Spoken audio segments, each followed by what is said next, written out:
প্রথমে আমরা এই বক্সটা চেক করব। এইটাতে এর আগে দেখছিলাম ডিম দিছে, আজকে কি আপডেট দেখি।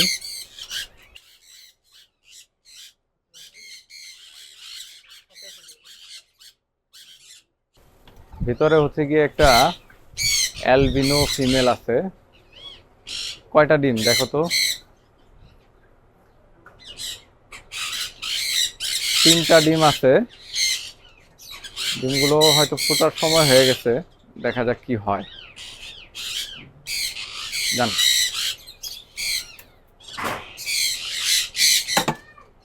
এবারে আমরা হচ্ছে বিপরীত দিকে আরেকটা বক্স আছে, ওইটাতেও কি আপডেট দেখব। দেখি এটার কি অবস্থা। এইটার বারটা বের হয়ে গেছে। ওয়াও ওয়াও, মাশাআল্লাহ মাশাআল্লাহ, বাচ্চা।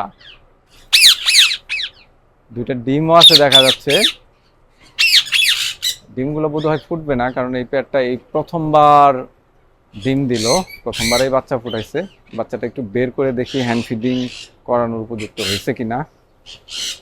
মাশাআল্লাহ, অনেক দিন পরে টিয়া পাখির আপডেট পাইলাম কলোনিতে।